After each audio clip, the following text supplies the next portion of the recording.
Anwar sir videos చాలా చూశానండి. మిగతా వాళ్ళ వీడియోస్ కూడా చూశాను.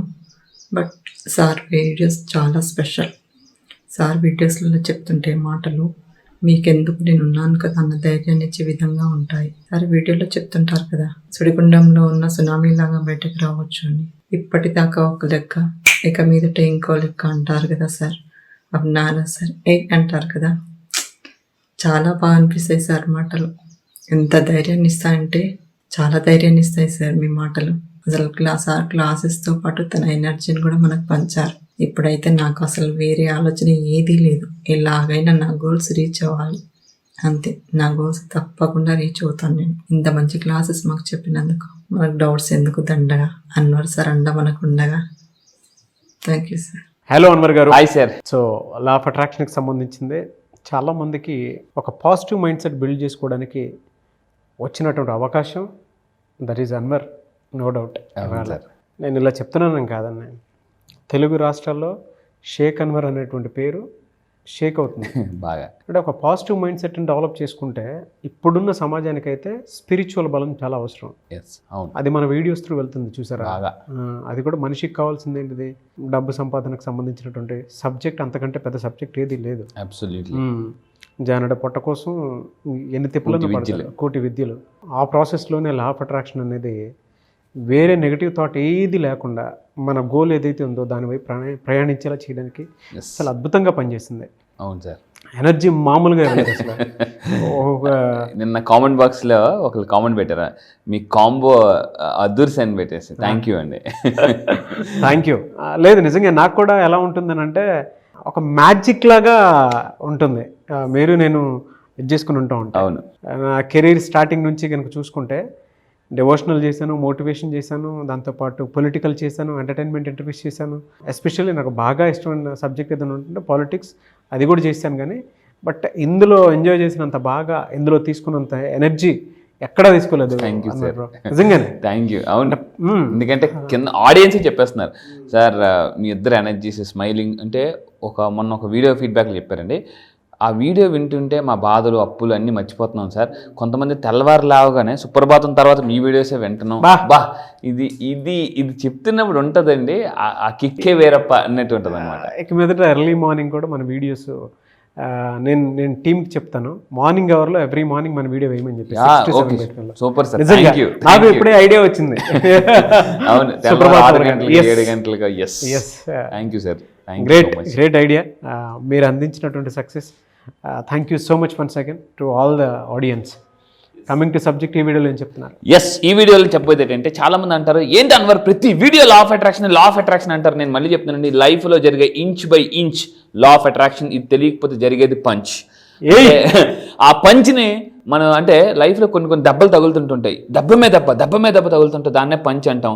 ఆ పంచ్ని రిపేర్ చేసుకుంటే ఒక రెంచ్ కావాలి, ఆ రెంచే లా ఆఫ్ అట్రాక్షన్ అండి.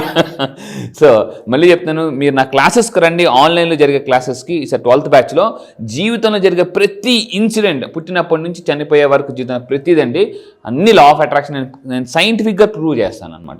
సో చాలా మంది అంటుంటారు నాకు, ఏముందని వారు లా ఆఫ్ అట్రాక్షన్ లైఫ్లో ఒక పార్ట్ అంటారు. నేనేమంటానంటే నో, లైఫ్ అనేది లా ఆఫ్ అట్రాక్షన్లో ఒక పార్ట్. సో అయితే ఈరోజు నేను మాట్లాడబడేది అంటే, చాలా మందికి ఉన్న పెద్ద ప్రాబ్లం ఏంటంటే లేజినెస్. తెల్లవారు అలారాలు పెడుతుంటుంటారు, 5 నిమిషాలకు ఒక అలారం పెడుతుంటుంటారు. ఈ వీడియో చెప్తున్నాను చెప్పి సార్ నా గురించే చెప్తున్నారు సార్ అని మీకు అనిపిస్తుంటుంటుంది. ఎందుకంటే లైఫ్లో మనం క్రేజీ అవ్వాలంటే లేజీని వదలాలండి. సో మీరు నిజంగా క్రేజీ అవ్వాలంటే లేజీనెస్ పోవడానికి జపనీస్. ఎందుకంటే ఈ ప్రపంచంలో హైలీ డిసిప్లైన్డ్ పీపుల్ ఎక్కడ ఉన్నారంటే జపాన్. మీరు ఎక్కడైనా సెర్చ్ చేయండి, కానీ గూగుల్లో కానీ ఎక్కడికైనా చూస్తే. ఎందుకంటే టైం 10 అంటే 10కి వస్తారట. అండ్ ఇంకోటంటే వాళ్ళకి ఒక్కసారి చెప్తే మళ్ళీ రెండోసారి చెప్పాల్సిన పని లేదు. జపనీస్ పీపుల్ రీసెంట్గా చాలామంది, నరేంద్ర మోడీ గారు కూడా ఒక వీడియోలో చెప్పారన్నమాట. జపాన్ వెళ్ళినప్పుడు ఆశ్చర్యపోయింది అంటే ఎక్కడ చెత్త కనిపించట్లేదటని అని అన్నప్పుడు, అంటే చెత్త వేయరటండి జనరల్గా. అంటే ఏంటి ఇంత తెల్లవారు ఎలా క్లీన్ చేస్తున్నారా బాబు అని అనుకుంటే అసలు అంత డిసిప్లైన్గా ఉంటారటండి జపనీస్ పీపుల్. సో ఇక్కడ లేజినెస్ పోగొట్టుకోవడానికి నేను చదివిన అద్భుతమైన పుస్తకాల్లో ఈ మధ్య ఎక్కువ బాగా బుక్స్ చదువుతున్నాను. ఒక పవర్ఫుల్ టెక్నిక్స్ ఇవ్వబోతున్నాను, 6 పవర్ఫుల్ టెక్నిక్స్ అండి. Japanese technique. ఇది కానీ మీరు ఫాలో అయితే జీవితంలో లేజీ నుంచి క్రేజీగా మారుతారో. సో రెడీ, రాసుకోండి. ఏంటంటే first technique is ikigai.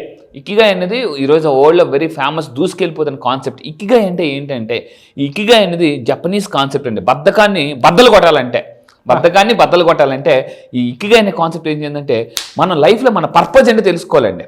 Purpose. ఇప్పుడు ఫర్ ఎగ్జాంపుల్ ఒక పర్సన్కి మనం ఒక 500 రూపాయలు నోట్ ఇచ్చాం. ఆ పర్సన్ రోడ్డు మీదకి వెళ్ళి అంటే ఒక 100 రూపాయలు వస్తువు కొనమని మీరు ఎవరికైనా చెప్పారు, 500 రూపాయలు నోట్ ఇచ్చారు. మిగతా 400 రూపాయలు రోడ్డు మీద పడేసాడు అనుకోండి. మళ్ళీ రాగానే సార్ 100 రూపాయలు కొనేసాను సార్, 400 రూపాయలు ఏదిరా బాబు అంటే రోడ్డు మీద పడేసానంటే ఏమంటామంటే తిడతాం. ఏంట్రా డబ్బు విలువ తెలీదా అది అని అంటున్నాం. దేవుడు కూడా మనకి భూమి మీద పంపించినప్పుడు మనం తిరిగి ఏది సాధించుకుని వెళ్ళిపోతే అసలు నీకు అంత వాల్యుబుల్ లైఫ్ ఇచ్చానే 500 రూపాయల నోటు కంటే మళ్ళీ నువ్వు ఏది సాధించుకుని ఎందుకు వెనక్కి వచ్చావు అంటాడు అనమాట. సో మనం లైఫ్ అంటే డిస్కవర్ చేయాలండి. మీ అందరూ గుర్తుపెట్టుకోండి, మీ లైఫ్లో మీరు సక్సెస్ అవ్వాలని తెల్లవారు లేవాలన్నా మనం చేయాల్సిన పని ఏంటంటే అసలు మన పర్పస్ ఏంటి. ఒక పర్పస్తో మార్నింగ్ లెగిస్తే అటండి ఇక ఈ కాన్సెప్ట్ ఏం చెప్తుందంటే, లేచినప్పుడు ఒక పర్పస్, ఎక్సర్సైజ్ చేయాలా, లేదంటే వాకింగ్కి వెళ్ళాలా, స్క్రిప్టింగ్ రాసుకోవాలా, మెడిటేషన్ చేయాలా, ఒక కాన్సెప్ట్. కొంతమంది లేచి అటు ఇటు చేసి ఇప్పుడు ఏం చేయాలి సరే పడుకుని పోదాం అని మళ్ళీ పడుకుని పోతారు. ఎందుకు వాళ్ళ మైండ్లో ఒక పర్పస్ ఉండదు కాబట్టి. సో ఈ పర్పస్ అనేది ఏం చెప్తుందంటే, జపనీస్ టెక్నిక్ అంటే ఫ్యూయల్. మనం ఎంత ఫ్యూయల్ ఉంటే మనం రేజింగ్ ఇస్తామండి. బండిలో పెట్రోల్ లేకపోతే ఏం చేస్తాం, డుడుగు ఆగిపోతుంటుంది. సో ఈ ఫ్యూయల్ ఉంటే ఏమవుతుందంటే జమ్మని వెళ్ళిపోతుంటుంది. లేవాలన్న తపన ఉంటుంది. ఈ ఫ్యూయల్ అనేది కానీ లేకపోతే మార్నింగ్ లేవలేరు. అదే ఇకిగాయ్ కాన్సెప్ట్ ఉందంటే, అంటే బద్దకాన్ని బద్దలు కొట్టాలంటే ఒక పర్పస్తో లేవండి. ఫర్ ఎగ్జాంపుల్ నేను ఇంతకుముందు చెప్పాను, మార్నింగ్ లేచిన ఫస్ట్ 1 అవర్ అండి అంటే ఉపయోగించుకోవాలి. చాలామంది మార్నింగ్ ఎలా లెగిస్తారంటే స్లోగా బ్రష్ చేస్తుంటారు, అక్కడ కూర్చుని పోతారు. ఎక్కడ దగ్గర కూర్చొని వెళ్ళరా స్నానంకి వెళ్ళరా ఉండమ్మా వెళ్తాను ఏటమ్మా నువ్వు తెల్లారు కంటుంటారు. అంటే మార్నింగ్ లేచిన ఫస్ట్ 1 అవర్ ఎంత యాక్టివ్గా ఉంటే మిగతా 23 గంటలు అంత యాక్టివ్గా ఉంటారు. ఇది దాని తర్వాత రెండో కాన్సెప్ట్ అంటే కైజన్. ఇది కూడా జపనీస్ టెక్నిక్ అండి. కైజన్ అనే టెక్నిక్ ఏం చెప్తుందంటే, మీరు లైఫ్లో బద్ధకాన్ని బ్రేక్ చేయాలంటే focus on small improvements each day. ఇది ఫర్ ఎగ్జాంపుల్ ఈ పిక్ చూపిస్తాను చూడండి. ఈ పర్సన్ ఈ నిచ్చెన ఎక్కాలనుకుంటున్నాడు, కానీ అంత ఈజీగా ఎక్కలేరు, ఎందుకంటే స్టెప్స్ చాలా పెద్దగా ఉన్నాయి. ఇక్కడ తీసుకుంటే చాలా చిన్న స్టెప్స్ ఉన్నాయి. సో అంటే లైఫ్లో చిన్న అంటే ఎదగాలనుకుంటే డైలీ 1%, అంటే ఫర్ ఎగ్జాంపుల్ మీరు ఏదైనా చేయాలనుకుంటే ఎక్సర్సైజ్. కొంతమంది ఎలా ఉంటారు, ఎక్సర్సైజ్ చేయాలనిపిస్తుంటుంది వాళ్ళకి, ఒకేసారి చేయాలనుకుంటే చేయలేరు. మార్నింగ్ నుంచి ఫస్ట్ డే 5 నిమిషాలు స్టార్ట్ చేయాలండి. 5 నిమిషాలు వాకింగ్, రన్నింగ్కి వెళ్ళాలనుకుంటున్నారు, జస్ట్ ఇంట్లోనే వాకింగ్ స్టార్ట్ చేయండి. ఎక్సర్సైజ్ చేయాలనుకుంటే జస్ట్ మార్నింగ్ లేచి ఇలగలుగా అనేసినా కూడా అంటే ఇలా స్మాల్ ఇంప్రూవ్మెంట్ చేసుకుంటే స్మాల్గా ఇంప్రూవ్ చేసుకుంటే, ఎందుకంటే ఈ ప్రపంచంలో ఈవెన్ ఏదైనా తీసుకుని చైనా వాళ్ళు కానీ ఏదైనా కూడా Rome was not built in 1 day. So even నేను లాస్ట్ టైం రీసెంట్గా మనం దుబాయ్ వెళ్ళినప్పుడు బూర్జ్ ఖలీఫా వెళ్ళినప్పుడు అక్కడ కొన్ని పిక్చర్స్ చూసినప్పుడు వాళ్ళు ఎన్ని సంవత్సరాలు వర్క్ చేశారనేది పిక్చర్స్ సహా మనకు చూపించారండి. అప్పుడు అక్కడ clear a small makes a big impact అని అక్కడ దగ్గర రాసింది అనమాట. సో అందువల్ల మీరు గుర్తుపెట్టుకుని స్మాల్ ఇంప్రూవ్మెంట్స్ రోజు చేసుకుని, ఒక పుస్తకాన్ని చదవాలంటే చాలా మంది తప్పేటంటే ఆ పుస్తకాన్ని ముందు పెట్టుకుని మొత్తం చదివేయాలనుకుంటారు అనమాట. అలా కాకుండా దాన్ని టార్గెట్ పెట్టుకోవాలి. బ్రేక్ ఇంటూ స్మాల్ స్టెప్స్, అంటే రోజుకు ఒక 5 పేజీలు చదవడం. అలా చదివితే ఇప్పటిదాకా నేను 200 పుస్తకాలు చదివాను. ఈ కాన్సెప్ట్ ఉపయోగించి చదివానండి. దాని తర్వాత ఏంటంటే తక్కువ టైంలో ఎక్కువ రిజల్ట్ సాధించాలంటే పోమోడోరో టెక్నిక్ అని ఒక టెక్నిక్ ఉందండి. మీ అందరూ కూడా తక్కువ టైంలో అంటే 1 year of success 6 months or 3 monthsలో ఫాస్ట్ కొట్టాలంటే పోమోడోరో టెక్నిక్ ఏం చెప్తుందంటే, ఈ టెక్నిక్ మీ లైఫ్లో అప్లై చేయండి. సో ఈ కింద కామెంట్ బాక్స్లో మీరు ఈ టెక్నిక్ అప్లై చేస్తాను అనుకుంటే I will follow this pomodoro technique or I will follow this ఈ టెక్నిక్స్ అని మీరు కింద కామెంట్ బాక్స్లో టైప్ చేయండి. ఎలాన్ మస్క్ ఫాలో అయ్యే టెక్నిక్స్. ఎస్, అవునండి, ఇది నిజం. పోమోడోరో టెక్నిక్ అని ఎలాన్ మస్క్ బాగా ఫాలో అవుతాడు. ఏంటి టెక్నిక్ అని అంటే, ఫస్ట్ మనం 25 minutes ఎప్పుడు కూడా డిస్ట్రాక్షన్, ఏదైనా వర్క్ స్టార్ట్ చేశారు, ఒక 25 నిమిషాల అలారం పెట్టుకొని మీరు వర్క్ చేసి. ఎందుకంటే ఈ రోజున మనకి ఫర్ ఎగ్జాంపుల్ ఏదో మనం వర్క్ చేస్తుంటే సడన్గా పక్కన ఇలా చూస్తాం, ఏ మెసేజ్ ఏదో వస్తుంది, టంగా అందులోకి వెళ్తాం, ఈ వర్క్ డిస్ట్రాక్ట్ అయిపోతుంటుంది అనమాట. 25 నిమిషాలు మీరు ఏదైనా వర్క్ స్టార్ట్ చేసినప్పుడు కంటిన్యూగా డిస్ట్రాక్ట్ అవ్వకుండా మీరు వర్క్ చేయాలండి. దాని తర్వాత ఏంటంటే 5 నిమిషాలు బ్రేక్ చేయాలి. అంటే 5 నిమిషాలు మనం రెస్ట్ తీసుకోవాలి, బ్రేక్ తీసుకోవాలి. చాలామంది అలాగా ఒకే సిట్టింగ్ పొజిషన్ ఉండడం వల్ల కూడా మనకి ఇంట్రెస్ట్ అనేది కోల్పోతామండి. 25 నిమిషాలు డిస్ట్రాక్ట్ లేకుండా వర్క్ చేయాలి, 5 నిమిషాలు మళ్ళీ జస్ట్ బ్రేక్ తీసుకోవాలి, మళ్ళీ అగైన్ వర్క్లోకి జంప్ అయిపోవాలన్నమాట. ఇది ఫర్ ఎగ్జాంపుల్ చూడండి, ఎక్కడైనా మనం మెట్లు ఎక్కినప్పుడు ఏం చేస్తాం, గబగబా ఎక్కాం, ఒక 50 మెట్లు ఎక్కుతాం, మళ్ళీ కూర్చుంటాం, మళ్ళీ ఎనర్జీ గెయిన్ చేసుకుంటే మళ్ళీ ఎక్కుతుంటుంటాం. దీన్నే పోమోడోరో టెక్నిక్ అంటారనమాట.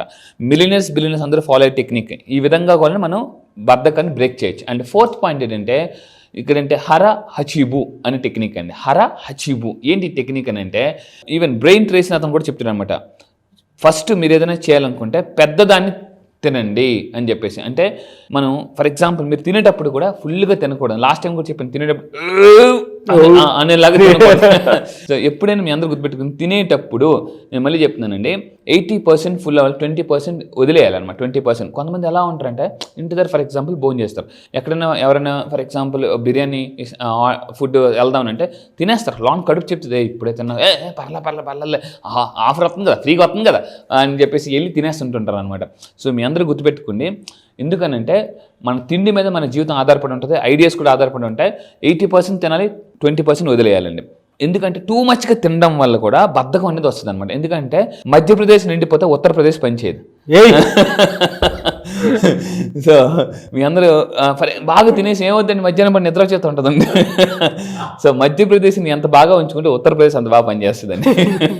దాని తర్వాత 5th పాయింట్ ఏంటంటే షోషిన్ అనే టెక్నిక్, జపనీస్ టెక్నిక్. ఈ షోషిన్ అనేది ఏం చెప్తుందంటే చాలా మంచి తప్పు ఏంటంటే ప్రతిదీ ఏదైనా స్టార్ట్ చేసినప్పుడు ఎక్స్పర్ట్ అయిపోవాలి. చాలామంది నేను చిన్నప్పుడు ఇంగ్లీష్ నేర్చుకునేటప్పుడు ఏంటంటే బాగా వచ్చిన తర్వాత టెన్సెస్ అన్నీ వచ్చిన తర్వాత మాట్లాడదాం అని చెప్పేసి అనుకున్నాను అనమాట. కానీ మీరు గుర్తుపెట్టుకోవాలి, ఏదైనా మీరు ఎక్స్పర్ట్ అవ్వాలంటే బాగా అందులో ఎక్స్పర్ట్ అయిన తర్వాత స్టార్ట్ చేస్తాను అనుకోకూడదు. ఎందుకంటే చాలామంది బిగినర్స్ అంటే మనకు అంత వచ్చిందా స్టార్ట్ చేద్దాం అనుకొని వాళ్ళ లైఫ్లో సాధించలేకుండా ఉండిపోతున్నారు. సో అందువల్ల మీరు ఏంటంటే ఫస్ట్ క్యూరియస్ ఎంత ఉందో ఎవ్రీ టాస్క్ స్టార్ట్ చేసేటప్పుడు ఒక క్యూరియాసిటీతో ఉండాలి. అంటే జనరల్గా ఏంటంటే ఇప్పుడు స్కూల్లో కాలేజీలో మనం జాయిన్ అయిన కొత్తలో రెగ్యులర్గా వెళ్ళిపోతాం, అటెండెన్స్ పక్కా 30 days. తర్వాత ఏమంటుందనంటే సెలవివ్వండి సార్ అని స్టార్టింగ్ స్కూల్లో జాయిన్ అయిన కొత్తలో, కాలేజ్ జాయిన్ కొత్తలో వర్షంలో రెయిన్ కోట్ వేసుకుని మరి పారిపోతామండి. ఆ తర్వాత ఇలా ఎదురు చూసి ఎప్పుడు వర్షం పడుతుందా, కాలేజ్ సెలవు ఇస్తారా అని అనుకుంటుంది. ఎందుకంటే క్యూరియస్గా ఉంటేనే, అంటే ఈ సోషల్ టెక్నిక్ ఏం చెప్తుందంటే స్టార్టింగ్లో క్యూరియస్, ఎండింగ్లో కూడా ఉండాలండి. అది అప్పుడు సీరియస్గా ఉంటాం. ఎస్, లైఫ్ పట్ల సీరియస్నెస్ ఉంటుంది. అబ్సల్యూట్లీ. ఎందుకంటే ఎంత క్యూరియస్గా ఉంటారో మీకు లైఫ్ పట్ల అంత సీరియస్నెస్ కూడా పెరుగుతుందండి. Thank you sir, value added point. So next ఏంటంటే వాబీ సాబీ అనే టెక్నిక్. ఏంటి టెక్నిక్ అంటే ఈ టెక్నిక్ ఏం చెప్తుందంటే మీరు పర్ఫెక్ట్ అయ్యేంత వరకు యాక్షన్ తీసుకోకుండా ఉండొద్దు. మిర్రర్ ముందు ప్రాక్టీస్ చేసుకుని, నేను ఒక పవర్ఫుల్ టెక్నిక్ ఇస్తున్నానండి, ఈ మామూలు టెక్నిక్ కాదు, బ్రెయిన్ ట్రేస్ అతను చెప్పిన పవర్ఫుల్ టెక్నిక్ ఏంటంటే అద్దం ముందు నిల్చొని మీరు నిజంగా యాక్షన్లో వెనకబడుతుంటుంటే మీ ఇష్టం ఏదైనా కానివ్వండి. ఫర్ ఎగ్జాంపుల్ మీరు బిజినెస్లో వెనకబడుతున్నారా, జాబ్లో వెనకబడుతున్నారా, అద్దం ముందు మార్నింగ్ లెగిసి చేయాల్సిన పని అద్దం ముందు మిర్రర్ టెక్నిక్ 3 సార్లు చెప్పాలండి. 3 సార్లు ఐ డూ ఇట్ నౌ అని మీతో మీరు చెప్పుకోవాలటండి. ఇది సబ్ కాన్షియస్ మైండ్కి ఒక కమాండ్లోకి వెళ్ళి వాళ్ళ యాక్షన్లాగా మొదలు పెడుతుంటారు. నేను ఒకప్పుడు మార్నింగ్ పూట లేచేవాడిని కాదు, అసలు అలారాలు పెట్టుకుని ఇంట్లో మా డాడీ ఎప్పుడు ఒరే నువ్వు లేచింది లేదు వెళ్ళి మా నిద్ర డిస్టర్బ్ చేస్తున్నాను అనేవారు అనమాట మా ఫాదర్. సో ఇలాంటి నేనేంటంటే అన్నీ చేస్తున్నాను కానీ తెల్లారి ఎందుకు లేకట్లేదు అని చెప్పేసి నాకే కోపం వచ్చింది అనమాట. ప్రతిసారి రేపు లేచేస్తాను, రేపు రాత్రి పులి తెల్లారి పిల్లి. సో ఈ టెక్నిక్ నేను అప్లై చేసి మార్నింగ్ లేచానండి. మీరు కూడా మార్నింగ్ లేవాలి అని అనుకుంటే ఈ టెక్నిక్ అప్లై చేయండి, బద్ధకాన్ని బ్రేక్ చేయండి, లేజీ నుంచి క్రేజీగా ఉండి మీరు కింద కామెంట్ బాక్స్లో టైప్ చేయండి ఐఎమ్ క్రేజీ అని టైప్ చేయండి. People will always follow you. ఈ 6 టెక్నిక్ అని మనం ఫాలో అయితే ఖచ్చితంగా సక్సెస్ అవుతాం. అయితే లాస్ట్గా ఫైనల్ చెప్పేదంటే, సో నేను లైఫ్లో నేను బాగా ఇన్స్పైర్ అయిన ఒక పర్సనాలిటీ ఉన్నారు. Is none other than great personality mister Abdul Kalam గారు. అబ్దుల్ కలాం గారు ఒక మాట అంటారు, don't wait for perfect moment, take a moment and make it perfect. జీవితంలో పర్ఫెక్ట్ మూమెంట్ కోసం ఎదురు చూడొద్దు, ఒక మూమెంట్ తీసుకుని దాన్ని మనం పర్ఫెక్ట్ చేయాలంటారు అబ్దుల్ కలాం గారు అనమాట. మంచి ముహూర్తం కోసం చూడొద్దు, మంచి టైం కోసం చూడొద్దు, టైంనే మంచిగా మార్చుకోండి. అందుకే ఇక్కడ ఒక మాట అంటారు, no one is perfect except even God also not perfect. ఎందుకంటే దేవుడు కూడా అప్పుడప్పుడు మిస్టేక్స్ చేస్తుంటాడు మన లైఫ్లో కొంతమంది, మన ఇంట్లో కొంతమంది తీసుకెళ్ళిపోయిన తర్వాత మళ్ళీ లైఫ్లో ఇంకొక పర్సన్ పంపిస్తాడు వేరే విధంగా. అందుకే దేవుడు ఒక తలుపు మూసేసి ఇంకో తలుపు తెరుస్తాడు అంటారు. So no one is perfect, even God also. మీరు ప్రపంచంలో ఫస్ట్ నమ్మాల్సింది ఎవ్వరూ పర్ఫెక్ట్ కాదు, ఈవెన్ ఎవరు కూడా, everybody, even God also. First మీరు నమ్మాల్సింది ఇది. నమ్మితే ఇది కానీ మీరు నమ్మారు అనుకోండి, మీరు ఎప్పుడు డిసప్పాయింట్ అవ్వరు. సో లైఫ్లో అపాయింట్మెంట్స్కి వెళ్ళాలంటే ఫాలో అవ్వండి. ఎస్, ఫ్యాంటాస్టిక్ ఎనర్జీ అండి అసలు. Yes. మీరు అలా మాట్లాడుతూ ఉంటే నిజంగానే లేజినెస్ ఎగిరిపోయినంత పనిగా ఉంది. అవును. నాకు లేచిన లైఫ్ పర్పస్ కోసం పరిగెత్తాలి అన్నంత ఇదిగా, అంటే రన్నింగ్ చేయాలన్నంత ఇదిగా ఉందన్నమాట. లైఫ్ పర్పస్ తెలిసింది, అవునండి. వెతుక్కుంటూ ఎక్స్ప్లోర్ చేసుకుంటే అయినా సరే వెరీ ఎనర్జెటిక్ అండి. Thank you sir. No doubt. Thank you so much Anwar గారు. Thank you sir. Thank you. And కింద కామెంట్ బాక్స్ మీరు తప్పకుండా టైప్ చేయండి, I will follow my purpose అని కింద కామెంట్ బాక్స్ లో టైప్ చేయండి. సో ఖచ్చితంగా భగవంతుడు మీ అందరూ కూడా మీ యొక్క పర్పస్ ఆఫ్ లైఫ్ ని ఫుల్ఫిల్ చేయాలి, మనస వాచ కర్మన త్రికరసతతో కోరుకుంటున్నాను. Thank you so much. Thank you sir. Class ఎప్పుడంటే అవకాశం ఉంటుంది? ఎస్, చాలా మంది అడుగుతున్నారండి. మొన్న 11th బ్యాచ్ కూడా చాలా మంది మిస్ అయ్యారు. ఈసారి 12th batch. So all over the world వస్తున్నారు. రీసెంట్గా 11th బ్యాచ్తో 25 కంట్రీస్ కూడా రీచ్ అయ్యాను. సో దానికి అవార్డు కూడా వచ్చింది, మీరు చూశారు. సో ఈసారి 12th బ్యాచ్ పేరు హ్యాపీ బ్యాచ్ అండి. హ్యాపీ బ్యాచ్ ఎందుకంటే జీవితంలో అన్నిటికన్నా మోస్ట్ ఇంపార్టెంట్ థింగ్ అంటే చాలామంది డబ్బు అంటారు, హెల్త్ అంటారు. కాదండి, happiness is the most important thing. ఆ హ్యాపీనెస్ని ఎలా మేనిఫెస్టేషన్ చేయాలి, జీవితంలో హ్యాపీగా ఉంటే అన్నీ జరుగుతాయి ఎలా అనేది నేను 9 days క్లాసెస్లో with explanation, scientific explanation, research అన్నీ కూడా ఇవ్వబోతున్నా. అంటే వాళ్ళ హ్యాపీ బ్యాచ్. ఈసారి బ్యాచ్ పేరు హ్యాపీ బ్యాచ్ అండి. సో ఈసారి 12th బ్యాచ్ నుంచి చెప్పబోయేది ఏంటంటే ఫైనాన్షియల్ స్ట్రెస్ నుంచి ఫైనాన్షియల్ ఫ్రీడమ్కి ఎలా రావాలి, అప్పుల నుంచి ఆస్తులు ఎలా క్రియేట్ చేసుకోవాలి, సుడిగుండంలో ఉన్నా కూడా సునామీలాగా ఎలా బయటికి రావాలి, మిడిల్ క్లాస్ నుంచి మిలినియర్. నేను మళ్ళీ చెప్తున్నానండి, కేవలం 3 రోజుల్లో మిడిల్ క్లాస్ నుంచి మిమ్మల్ని మిలినియర్గా చేస్తాను సార్. 3 రోజుల్లో మిడిల్ క్లాస్ నుంచి మిలియనర్. మీరు రండి, ఇలా చిట్టి కేసు అంత ఈజీగా మీ లైఫ్ మన ఈజీగా మీరే మార్చుకోవచ్చు. ఎందుకంటే లా ఆఫ్ అట్రాక్షన్ చెప్పేది ఏంటంటే మీ జీవితం మీ చేతిలో ఉంది, కానీ మీకు అది తెలియాలంటే ఆ పవర్ని మీరు అన్లాక్ చేయాలి. ఎందుకంటే నేను ఒక పుస్తకం చదివినప్పుడు ఒక అద్భుతమైన ఒక కొటేషన్ చదివానండి. ఏంటంటే పెద్ద పెద్ద డోర్లు కూడా చిన్న లాక్తో కూడా ఓపెన్ చేయొచ్చండి. Even small keys open big doors అని ఉంటుందండి. ఈవెన్ స్మాల్ కాన్సెప్ట్ కూడా మీ జీవితాన్ని ఓపెన్ చేయగలదు. అంటే ఇలా ఉన్న లైఫ్ని ఇలా తిప్పుకోవచ్చు ఎలా అనేది నేను లా ఆఫ్ అట్రాక్షన్ క్లాస్ ఎప్పుడు ఉండే అవకాశం ఉంటుంది? ఎస్, ఈసారి 12th బ్యాచ్ అనేది ఈ మంత్ 30th 30వ తారీఖు నుంచి ఉంటుందండి. మళ్ళీ చెప్తున్నాను, ఈ మంత్ జూలై 30th 30వ తారీఖున క్లాస్ స్టార్ట్ అవుతుంది. ఎక్కడని కూడా అడుగుతున్నారు, ఆన్లైన్లో అండి. మీరు ఆల్ ఓవర్ ద వరల్డ్, ప్రపంచంలో ఎక్కడున్నా కూడా హ్యాపీగా ఇంట్లో కూర్చొని హ్యాపీగా డైలీ మార్నింగ్ 5 to 7 2 hours మీరు నేర్చుకోవచ్చు. 9 days క్లాసెస్ ఉంటాయండి. ఈ 9 days క్లాసెస్లో కంప్లీట్గా మిడిల్ క్లాస్ నుంచి మిలియన్ ఎలా అవ్వచ్చు, ఫాస్ట్గా డబ్బుని నేను ఏమంటానంటే ఎర్న్ చేయడం కాదు, అట్రాక్ట్ ఎలా చేయొచ్చు, సేల్స్ ఎలా పెంచుకోవచ్చు అని కూడా చెప్తాను. జూలై 30th బ్యాచ్కి మీరు కనుక ఎన్రోల్ చేసుకోవాలి అనుకుంటే స్క్రీన్ మీద మీకు కాంటాక్ట్ నెంబర్ కనిపిస్తుంది, దానికి మీరు call or message or WhatsApp చేసి వెంటనే ఎన్రోల్ చేసుకోండి. జూలై 30th నుంచి అయితే అన్వర్ గారి law of attraction classes start అవుతాయి. సో ఆసక్తి కలిగిన వారు ఒకవేళ కాంటాక్ట్ నెంబర్ కనెక్ట్ అవ్వట్లేదంటే మిస్టర్ నాగ్ అఫీషియల్ 1 అని నా ఇన్స్టాగ్రామ్ ఐడి ఉంది, దానికి మీరు ఫాలో కొట్టి నాకు ఒక మెసేజ్ పెడితే నేను డెఫినెట్గా అన్వర్ గారి టీమ్కి ఫార్వర్డ్ చేస్తాను. ఆ విధంగా సరే మీరు అప్రోచ్ అవ్వచ్చు. Anyways thank you so much Anwar గారు. Thank you sir. Thank you.